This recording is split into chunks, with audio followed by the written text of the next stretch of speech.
Guys, it's Sets with Chief. Welcome to yet another video. And today, the title of today's video is They Wanted to Have Their Cake and to Eat It Too. They wanted to have their cake and to eat it too. Please, if you're new to my channel, go ahead and subscribe, like the video, share, and leave your comments, guys.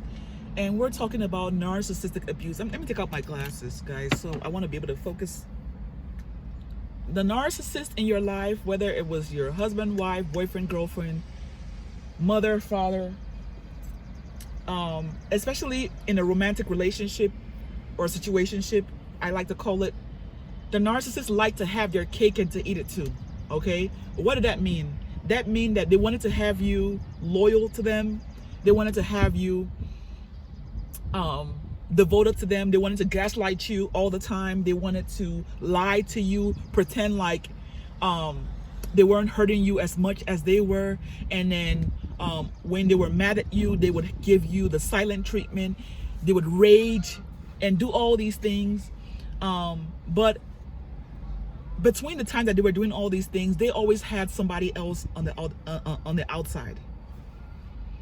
Okay, when you're dealing with a narcissist, you're dealing with somebody that has multiple lives. Okay, they live double, triple, quadruple lives. Okay, but they want to have that person that is a placeholder, the person that they can devalue, the person that they can oppress. Okay, the person that will always be there for them. Okay, the person that is gullible, the person that's naive. Okay, that is who you were. Okay, that's who I was. All right, I've been separated 2 years plus from the narcissist marriage that I was in. Okay, I have 3 teenagers now, you know, and they're growing to the glory of God. I know that the decisions that I've made were led by God, by the Spirit of God, because I will not be where I am today if I did not make those decisions, if I did not choose myself, if I did not choose God, if I did not decide that enough was enough. Okay, it was scary. It was heartbreaking. I was crushed, you know, because, you know, I was just trauma bonded. I was all those different things, soul tied. You can call it all those different things, but deep down inside, I knew that I had to separate. I had to leave. Okay, because I was being destroyed. All right. That narcissist wanted to have their cake and eat it too. They wanted to have you. Be there for them. Never leave them. Okay? When you're a wife of a narcissist, or you're a husband of a narcissistic woman, you are not a partner. Okay? You are a caretaker. You are more like a father role or a mother role. You're the one that cleans up all the dirty deeds. Okay? You clean up after them. Okay? As a narcissistic or a narcissist wife, you are the one that cleans up after them. I don't know how else to say it. Okay? You are the one that picks up all the dirty pieces that they leave on purpose. Okay? They devalue you because they hope that will blind you, that will make you so weakened. And that's you know, everything that these people do is strategic, it's demonic, very, very strategic. Everything that they do is planned. From the places that they take you to breadcrumb you, and whenever they're taking you or doing something special for you, is because they have something bad that they've already done or they're planning on doing. Maybe some money, large amounts of money that they're planning on hiding, you know, or spending, you know, from your shared account, you know. So they're gonna go ahead and take you on a family vacation, you know, or they're gonna take you to spoil you a little bit, you know, to you know, buy you to a shopping center and buy you a bag or something that they know that you have been asking for, because they know that behind the scenes they have something huge planned. You know, maybe there's an amount of money that they've seen. Maybe because they spy on you, and believe me, these people spy on you. Maybe they realized, maybe an email came through that they were able to come across from your account and delete before you got to it, and they would be able to siphon some money that was coming to you, you know. So because they knew that they're gonna do this, they're gonna you know, plan a lovely dinner date for you guys, you know. So everything is very, very, especially when you're dealing with a covert. Oh my goodness, those people are like a green snake in the green grass. Everything is planned and manipulated. Everything, you know. So you're there to absorb all the trash, all the punches. You're just there to absorb all the devaluation.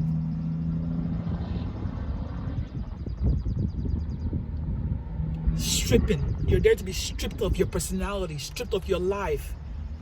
Your life, your very life force. That is what they do. They are master manipulators, and they know exactly what they're doing.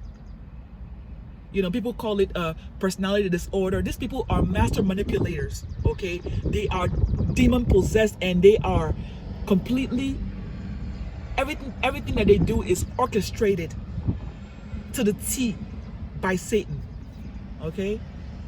So if you're someone that is wondering, you know, you're at a crossroad in your life, because I was there, okay? 2023, I was there. March 2023, I was there. And I was saying, okay, I have 3 kids, we have the house. What's gonna happen? What do I do? What do I do? Do I leave and just live it all, you know, and start over somewhere, maybe get a roommate? I was at a crossroad, guys. I didn't know what to do, you know, but I knew that something had to give. You know, I was through crying, I was through praying and had fasted, you know, and I just knew that something had to give. Okay? So when you know the evil and the extent of the evil that you're dealing with, when you know how deep it is, that it's not just, you know, things that just happened because it happened, that all these things were planned by this person to diminish you.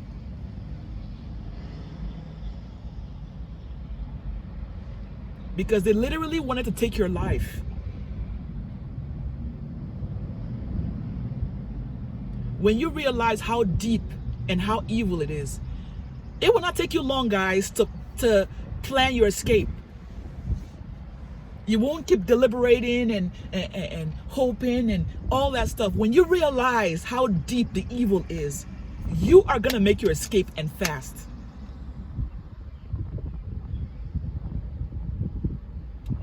You're gonna let the chips fall wherever it may fall. It is what it is. You're gonna stop saying, well, I have kids for them, or well, we have assets. You're gonna be like, you know what? My life comes first. Okay? Because if I die tomorrow, this house is gonna be here. The kids are gonna be fine, one way or the other.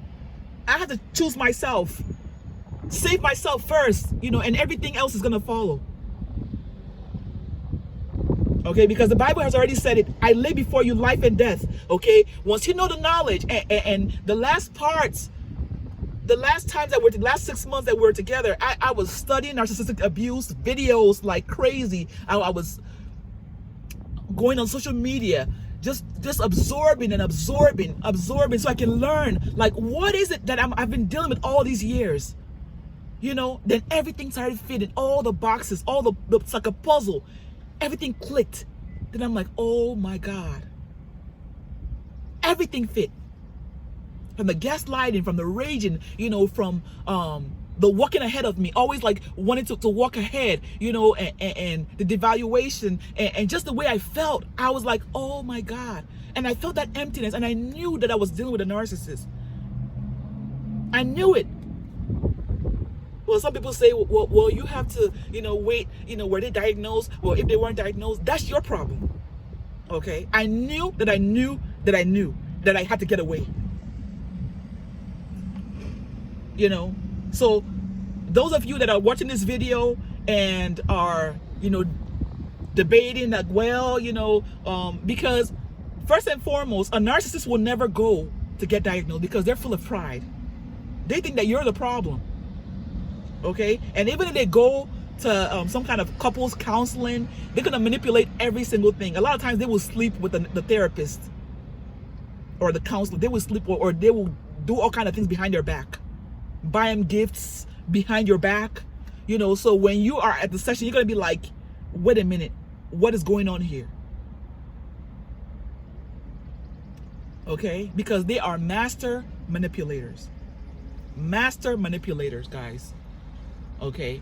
They wanted to have their cake and to eat it too because they saw a dummy in you. Okay? And in me. They saw a dummy. They saw somebody that was blind to all their faults. Somebody that they had trained to absorb all that garbage and not say anything. Just sit there like a lifeless being. You know, but God opened your eyes, you know, and I know that it was God that opened up my eyes. It had to be God because I didn't get all the knowledge that I got from the church. I didn't get it from a Christian or well, some of the content creators were Christian, but I didn't get it from the church like I thought I would. You know, all I heard was, marriage, it's not a bed of roses, and you have to endure, and all this, and all that. And it was like, okay, but at what point is enough enough? You know, so you have to come to the point where, you know, when they say like you're sick and tired of being sick and tired, you have to come to that point that you're sick and tired of being sick and tired. Nobody can tell you anything. Okay, you know that what you're dealing with is evil and you have to get away from it at all costs. Okay, that's when your eyes truly has opened. Like, no, I'm not dealing with it. I know what I see. I know what I'm dealing with. You're not dealing with this. You're not living with this person. Okay? And when you're dealing with a covert, they know how to manipulate. They know how to fix the pastor's tires, you know, and go out of their way to appease the people that matter to you. Your parents, your pastor, your even the kids. They try to manipulate them so they can turn them against you. And it's all a demonic, sick game, you know? And when you realize, and so when I started getting the knowledge and everything started clicking and clicking and clicking, and it was like I was being washed, like literally like brain washed. My brain was being washed of all the garbage, you know, that I had thought was okay, you know? And I was being renewed literally by the knowledge I was getting. And I was like, oh my God, wow. I cannot stay in this thing for one more second. You know? And when God realizes that, because a lot of times we think that that we're waiting on God. But God is waiting for you to open up your eyes to what has been in front of you all this time. God is waiting for you to say, okay, I've had enough. God is not going to come down from heaven and make you make choices. You're a free agent. Right? You have free will to choose life or death, to stay and be destroyed, or to leave and be made whole and to heal. He said it, I lay before you life and death. In the book of Deuteronomy in the Bible, I lay it before you. Okay, so it's your choice. Choose life. Choose to get the knowledge and get away. Stop making excuses. Oh, the kids. Because the kids are being destroyed too. You know, just to let you know. You know, the kids are being destroyed too. Seeing all that garbage. You know, all that division in the family. All the pain and seeing and when you're crying, you think that the kids don't see that you're crying and mommy is sad or daddy is sad. You're lying to yourself. You're lying to yourself. And it's so sad. And so many people have been destroyed. They've been destroyed. Because they refused to see the truth. And even when they said they saw the truth, they were in denial. They chose to live in denial. It's not worth it, guys. We only have one life. Okay, I'm gonna end it here, guys. All right, make sure you like the video, share, leave your comments, and just choose life. You know, if you're, you know, one of the people that I was speaking to, you know, where I was, that is where I was several years back. Well, not a couple of years ago, and you know, it's like stuck between decisions and it's still debating. Choose life. Okay, choose life. All right. God bless.